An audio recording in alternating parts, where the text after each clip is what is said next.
remove the tire, 19mm socket.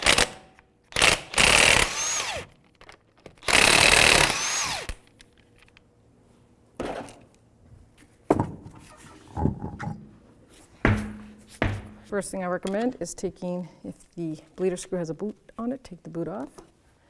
And that looks like a 10mm socket or wrench. You're going to break that free so that you can bleed the brakes after. So that's nice and free. Just snug it with your fingers. And then you're going to take a 14mm wrench and you're going to break the 2 caliper sliding bolts free.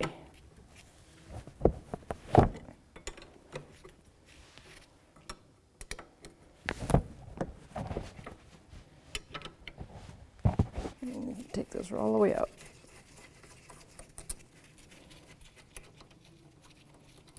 Now I'm going to take the caliper off the bracket, and just by wiggling it off. And before I push that piston back, that's why I broke the bleeder screw free. Take my tool. Before I start pressing that out, I'm going to break the bleeder screw open so the fluid will go into the catch basin underneath.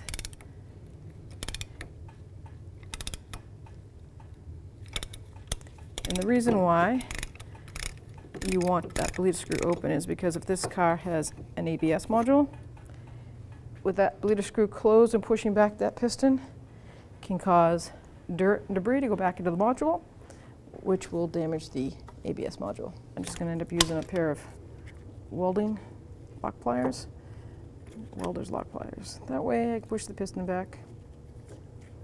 Being a little small compact car, the caliper tool didn't want to work. You can use a pair of channel locks. I like using the welding tool only because it goes right in the center of that piston and it won't make it go crooked. You want it flush all the way as far as it goes.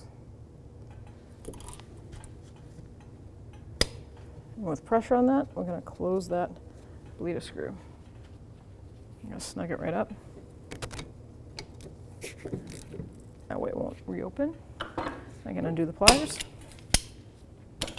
Take a rag and I'm going to examine that. Make sure there's no fluid coming out of that dust boot.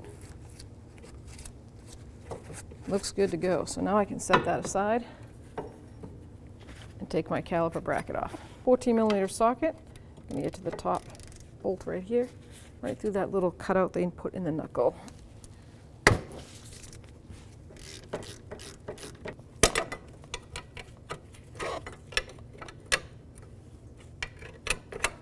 There we go. Broke it free. I'll just put a little stubby ratchet on there and see if I can break this free.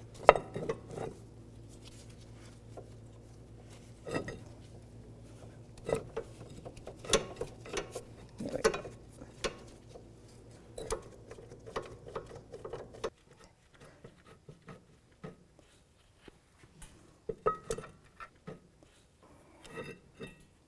Now we can take the rotor off. So you're going to want to take a brass brush or a wire brush. You want to get in there and get that hub from any rust clean until it's nice, smooth surface. And then you want to spray it with, I like to spray it with some Never Sees, so that way rust won't form again. And then you can put your new rotor on. When putting on our drill slotted rotors, you want the actual slashes, the lines, to go into it like that. You don't want this to be the front and have them go in. You want them to go in at this angle.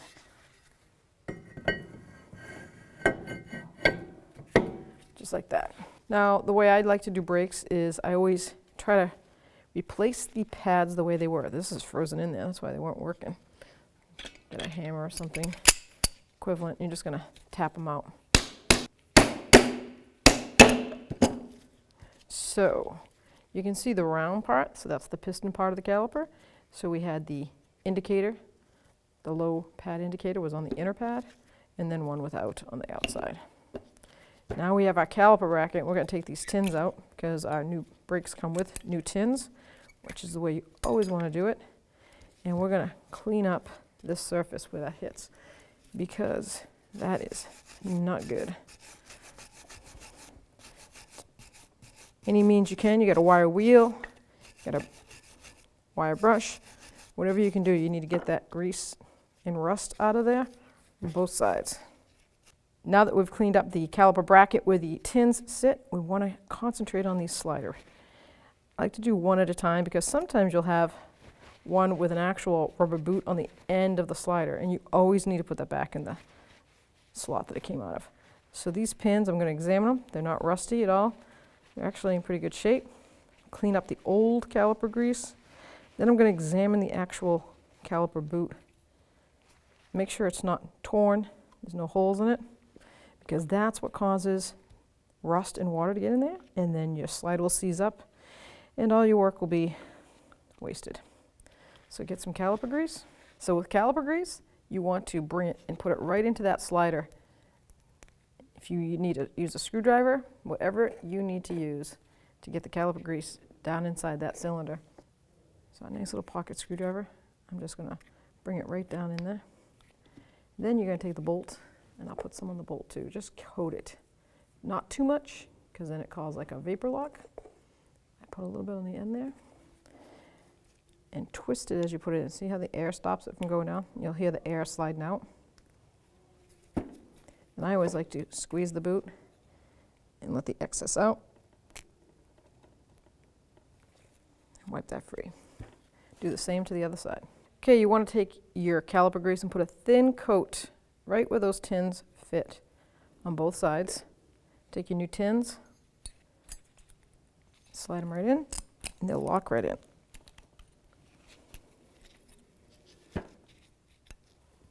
Like that. Beautiful.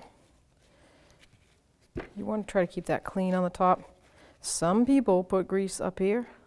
I personally don't care for it because grease attracts sand and dirt and it will get stuck on that, even a thin coat. And then the pads won't be able to do their job and slide back and forth. So we're going to repeat the same on this side. We're going to put the caliper bracket back on. I got my 2 mounting bolts.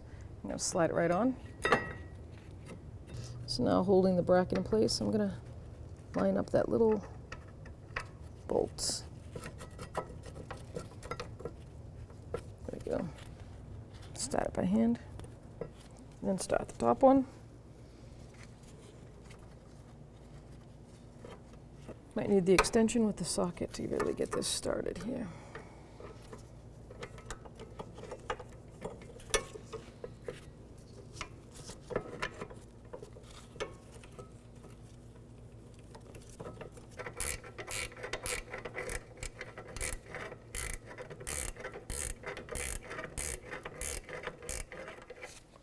So I found a 6-inch extension in a socket. Fits perfectly on that bottom one to get to it. And now we can wheel to torque it a lot easier. So now I'm going to torque it to the factory specs. Get my extension back in there. The torque spec is caliper bracket to knuckle is 39 foot-pounds.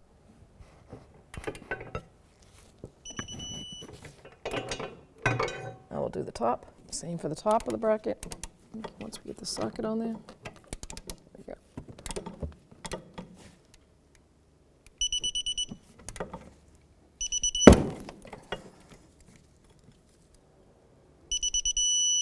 So now we're going to install our pads. I'm going to put the back pad in first. Now we can put the outer pad. Line those tabs up. Push it right into place. Grab your caliper,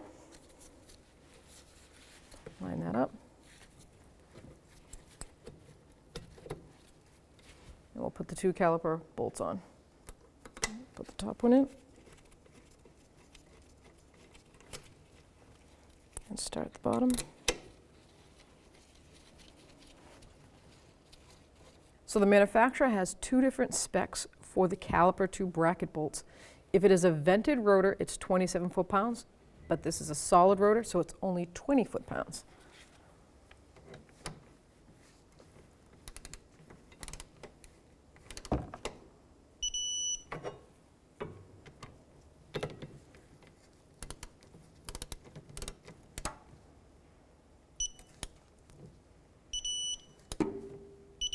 So now I'm going to do the same procedure on the other side of the brakes.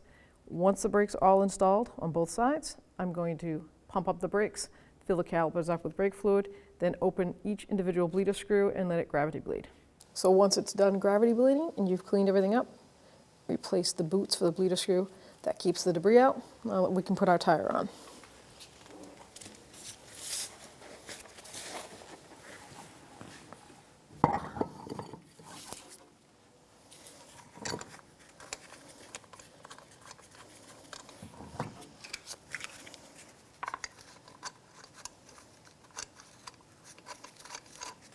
Start them all by hand, then we will snug them up in a crisscross pattern,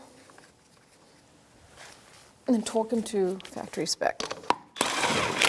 19mm socket.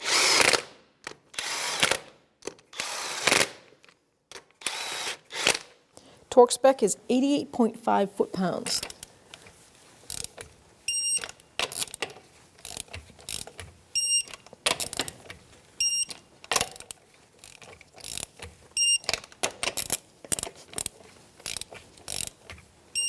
One last check.